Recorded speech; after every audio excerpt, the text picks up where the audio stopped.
The financial system is being restructured right now. Not in 5 years, not eventually, right now. Most people won't notice until it's too late, until their money works differently, their property rights change, or their access gets restricted. By then, positioning yourself becomes much harder and probably impossible for most of us. 98% of the population has no idea these changes are happening because they're rolled out in stages, buried in policy updates and regulatory language that sounds too boring to matter. But once you see the pattern, it's obvious. And more importantly, once you understand what's coming, you can position yourself to avoid the worst of it. I'm going to show you 8 structural changes already in motion. Some are further along than others. All of them will affect how you hold wealth, access money, and maintain autonomy over the next 3 to 5 years. And for each one, I'll show you specific ways to protect yourself. Not generic advice like buy gold, but actual strategic positioning that works regardless of timing. Let's get into it. Truth number 1, your savings account isn't safe from inflation by design. Everyone knows inflation erodes purchasing power. What most people don't understand is that this isn't an accident or a policy failure. It's the intended outcome of modern monetary policy. Central banks target 2% inflation annually. This is stated policy. The Federal Reserve, the European Central Bank, the Bank of England, they all publicly aim for 2% inflation as a goal. 2% sounds small. Over 10 years, it's a 22% loss in purchasing power. Over 20 years, it's a 40% loss. Over 30 years, it's 55%. Your money losing more than half its value isn't a bug. It's designed that way. The justification is that mild inflation encourages spending and investment instead of hoarding cash. But the effect is that savings held in cash or standard savings accounts, which pay interest well below inflation, lose value continuously and automatically. Since 2020, inflation has run significantly higher than 2% in most developed economies. Real inflation, the kind you experience buying groceries and paying rent, has been running at 5 to 8% in many areas, while savings account interest rates stayed near zero or barely reached 1 to 2%. This means anyone holding significant savings in standard bank accounts lost 20 to 30% of their purchasing power in just 3 years. That's not a financial crisis. That's normal monetary policy functioning as intended. What this means for you? If you're holding more than 6 months of expenses in cash or savings accounts, you're losing purchasing power every single day. It's a guaranteed loss built into the system. How to protect yourself. Move excess cash into assets that historically outpace inflation. This doesn't mean risky speculation. It means holding things with intrinsic value. Hard assets like productive land, commodity-producing investments, or inflation-indexed instruments. Keep your emergency fund liquid, but anything beyond that needs to be in assets that maintain purchasing power. The key is understanding that holding currency long-term isn't saving. It's slowly going broke in an organized way. Your defense is owning things that produce value or maintain worth independent of currency depreciation. Truth number 2. Bail-ins are legal and can happen without warning. Most people know about bank bailouts, the government using taxpayer money to rescue failing banks. What most people don't know is that bail-ins are now legal in many countries, including the US, Canada, and the EU. A bail-in is when the bank uses depositor funds to recapitalize itself during a crisis. Your deposits become the bank's assets to absorb losses. This isn't theory. It happened in Cyprus in 2013. Banks were failing.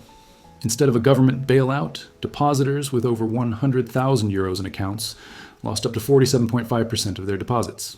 The money was simply converted to bank equity, shares in a failing bank that were essentially worthless. The precedent was set, the legal framework was established, and it spread. The Dodd-Frank Act in the US includes provisions for bail-ins. The EU's Bank Recovery and Resolution Directive explicitly allows bail-ins. Canada's budget in 2013 included bail-in powers for systemically important banks. Well, these aren't conspiracy theories. These are published laws and regulations available to read in official government documents. The defense is that bail-ins only affect deposits above insured limits, $250,000 in the US, for example. But legal frameworks can change during crises. During the Cyprus bail-in, the initial proposal included deposits under the insured limit before public backlash forced them to raise the threshold. Once the mechanism exists legally, expanding it during an emergency is a policy decision, not a legal hurdle. What this means for you, any money you have in banks above insurance limits is legally available to recapitalize failing banks if the system faces crisis. You think it's your savings. Legally, it's the bank's liability that can be converted to equity, worthless equity in a failing institution. How to protect yourself. Spread deposits across multiple institutions to stay under insurance limits at each one. This sounds tedious, but it's the only way to ensure full insurance coverage. Better yet, Don't keep large amounts in banks at all. Hold working capital only, money you need for bills and immediate expenses. Everything else should be in assets held outside the banking system entirely. Credit unions are generally safer than large banks because they're not systemically important and less likely to be subject to bail-in provisions. The strategy is simple. Minimize your exposure to the banking system beyond what you need for transactions. You're not trying to avoid banks. You're avoiding being a creditor to banks, which is what a depositor legally is. Truth number 3. Physical cash is being phased out deliberately. Sweden is nearly cashless. Over 95% of transactions are electronic. Many businesses refuse to accept cash. Some bank branches don't handle cash at all. This isn't convenience, it's policy. Other countries are following. India demonetized high-value currency notes in 2016, removing 86% of cash from circulation overnight. The stated reason was fighting corruption. The effect was forcing millions into digital payment systems. China is piloting a central bank digital currency, the digital yuan, in multiple cities. It's programmable money. The government can control where it's spent, when it expires, and who can use it. The US, EU, and other major economies are researching or piloting their own central bank digital currencies. Why does this matter? Cash is anonymous, untrackable, and can't be controlled remotely. Digital currency is the opposite. Every transaction is recorded. Spending can be monitored, restricted, or prohibited based on government policy. Negative interest rates become enforceable. With cash, you can withdraw money to avoid negative interest. With only digital currency, the central bank can charge negative interest directly to your account, and you can't escape it. Spending can be programmed. Money that expires if not spent by a certain date. Money that can only be used for approved purchases. Money that can be frozen or confiscated without accessing a physical bank. This sounds dystopian, but the technology exists, and the pilots are already running in multiple countries. What this means for you? Once currency becomes entirely digital and controlled by central banks, you lose financial privacy and the ability to hold money outside the system. Every purchase is tracked. Your spending can be restricted based on policy you didn't vote for. Your account can be frozen without court involvement. How to protect yourself? Hold physical cash now while it's still available, enough to cover 1 to 3 months of expenses. This isn't your emergency fund in the bank. This is physical currency stored securely at home. And when digital currencies roll out, having physical cash gives you a buffer and optionality. More importantly, diversify into assets that can't be programmed or controlled. Physical precious metals, tangible goods with barter value, skills that can be traded for value outside digital systems. The ultimate protection is building parallel value systems. Things you can trade, skills you can offer, relationships where mutual aid works outside of monitored digital transactions. You're not trying to avoid the digital system entirely. You're building alternatives, so you're not completely dependent on a system that can lock you out. Truth number 4. Capital controls can be implemented overnight. Capital controls are restrictions on moving money across borders or converting currency. During financial crises, governments imposed them to prevent capital flight. Greece in 2015. Banks closed. ATM withdrawal limits of 60 euros per day. Restrictions on international transfers. This lasted for weeks. Argentina has had capital controls on and off for years. Citizens can't freely convert pesos to dollars. Limits on how much foreign currency you can purchase. Black market exchange rates that differ massively from official rates. Lebanon in 2019. Banks imposed informal capital controls, limiting withdrawals and blocking transfers abroad. People's savings were trapped. Even though the money was legally theirs, they couldn't access it. These aren't third world problems. Cyprus, Greece, and other EU members have implemented controls during crises. The legal framework exists in most countries to implement similar measures during emergencies. The US has used capital controls historically. During the 1930s, gold ownership was restricted. In the 1960s, there were controls on foreign investment. The legal authority still exists under the International Emergency Economic Powers Act. What this means for you? During the next major financial crisis, governments can restrict your ability to move money internationally, convert currency, or access large amounts at once. Your money becomes trapped in the system. Legally yours, but inaccessible when you need it most. How to protect yourself. Diversify jurisdictionally before controls get implemented. This doesn't mean hiding money offshore illegally. It means legally holding assets in multiple countries while that's still permitted. Open accounts in stable foreign banks if you're legally able to. Hold some assets in foreign currencies or international investments. The goal is to not have all your wealth trapped in one jurisdiction when controls get imposed. For most people, simpler options work. Hold physical assets that aren't subject to capital controls, land, equipment, precious metals, inventory. These can't be trapped by digital controls because they're not in the financial system to begin with. Build international relationships and skills that have value across borders. Your ability to create value isn't subject to capital controls. Truth number 5. Pension systems are mathematically unsustainable. State and federal pension systems in the U.S. are underfunded by an estimated $4 to $6 trillion, depending on how optimistic the accounting assumptions are. Social Security is projected to be unable to pay full benefits by 2034. At that point, it can only pay about 77% of scheduled benefits from incoming payroll taxes. This isn't political speculation. This is from the Social Security Administration's own annual reports. Private pensions aren't much better. Many corporate pension plans are underfunded. When companies go bankrupt, the Pension Benefit Guaranty Corporation takes over, but it pays reduced benefits and is itself underfunded. European pension systems face similar or worse problems. Japan's pension system is under massive strain from an aging population. China's pension obligations are enormous and largely unfunded. The math is simple. Pension systems were designed when people lived shorter lives after retirement. Now people live 20 to 30 years in retirement. Birth rates are declining, meaning fewer workers supporting more retirees. Investment returns have been lower than projected for years. The solution will involve some combination of reduced benefits, increased retirement age, higher taxes, or means testing that reduces or eliminates benefits for people who don't need them. What this means for you, if you're under 50, expecting full pension or Social Security benefits as promised is unrealistic. The system will be restructured before you retire, and the restructuring will reduce what you receive. Any retirement plan built entirely on pension income will fail. How to protect yourself? Assume you'll receive 50 to 70% of promised benefits and plan accordingly. This means building independent retirement income outside the pension system entirely. Focus on assets that produce income, dividend-paying investments, rental properties, businesses that generate cash flow. The goal is to not need the pension to survive. If it pays out at some reduced level, that's a bonus, not your lifeline. For younger people, Social Security should be treated as non-existent in planning. Every dollar you're counting on from pensions is a dollar that might not be there.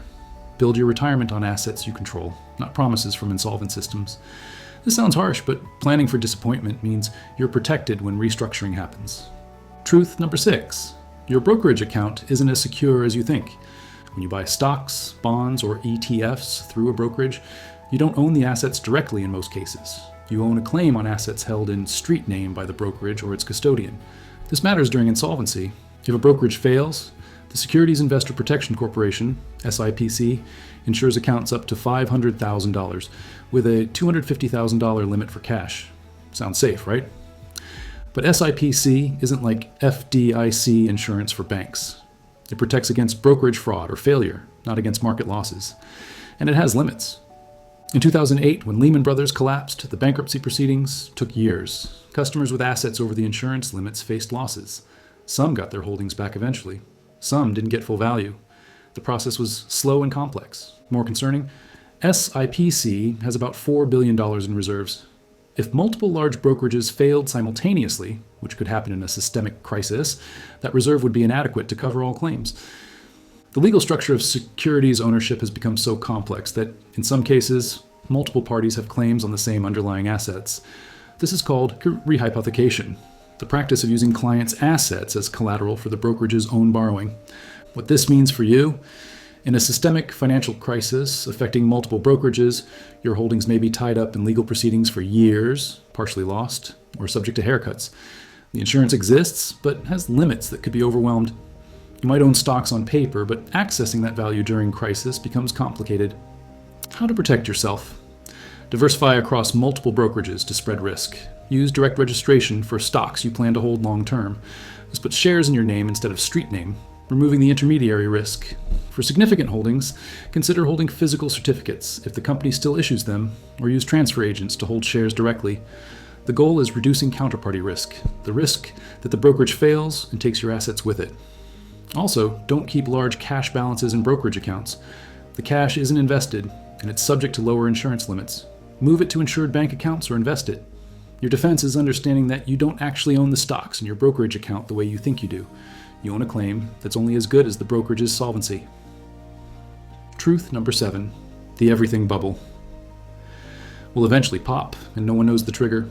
Stocks are at historically high valuations by almost every measure. Real estate prices in major markets are at all-time highs. Bond markets are distorted by years of central bank intervention.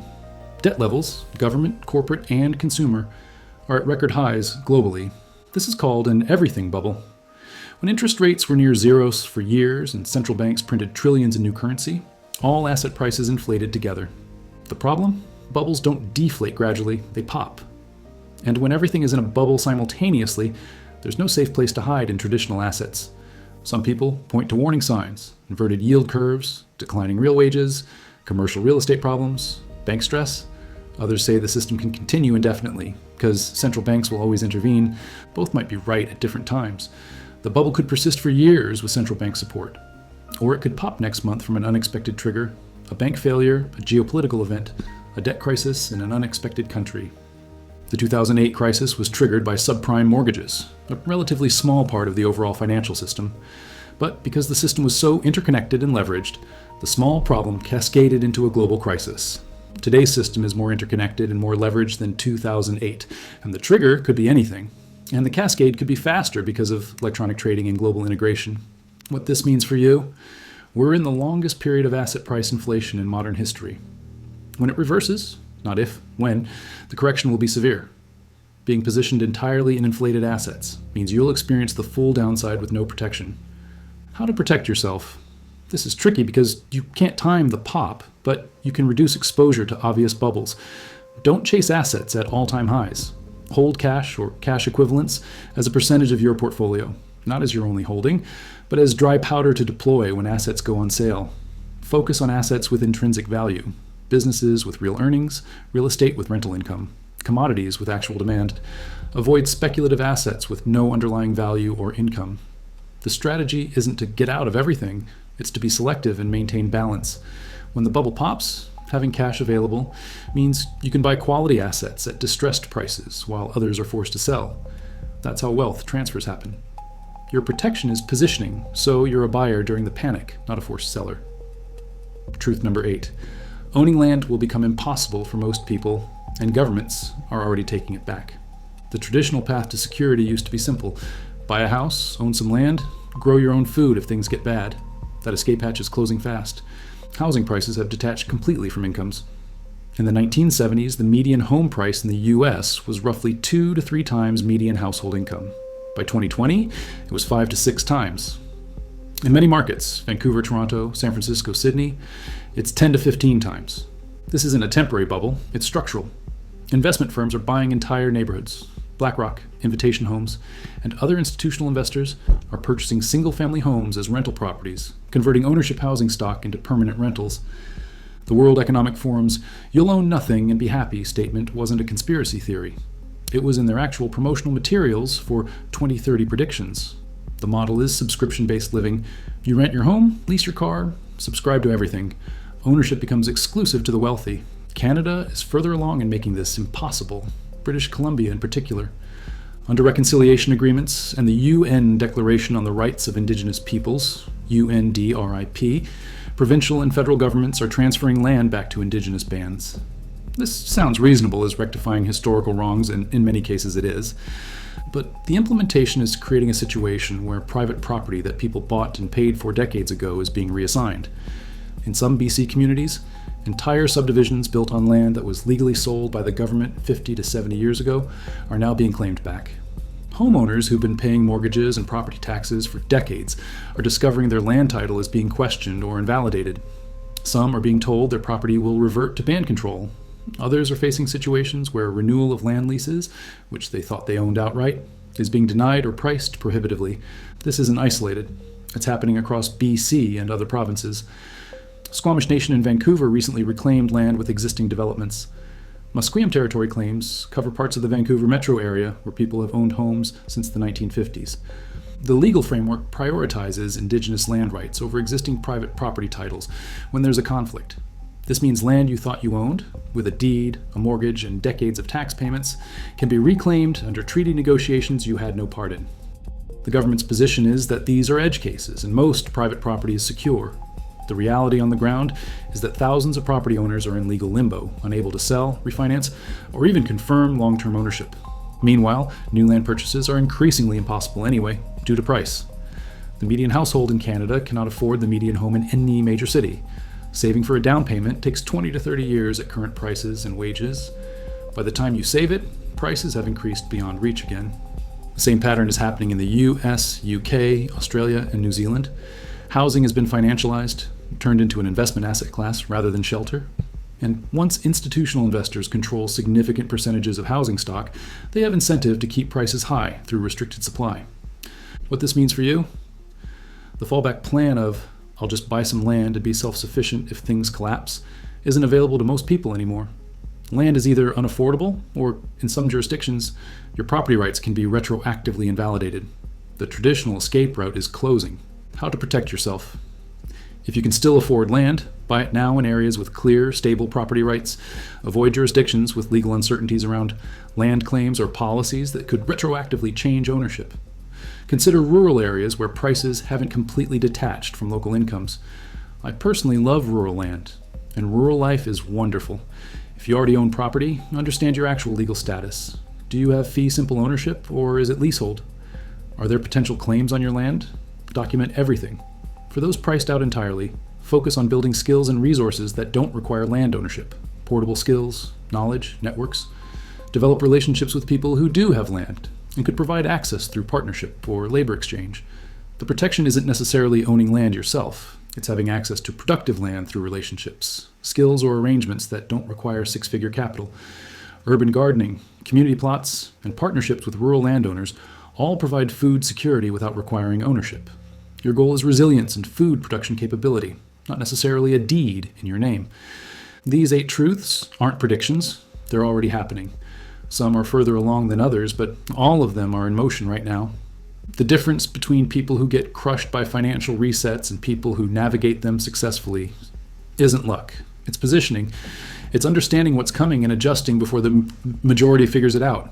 You don't need to be wealthy to protect yourself. You need to be informed and willing to act while options still exist.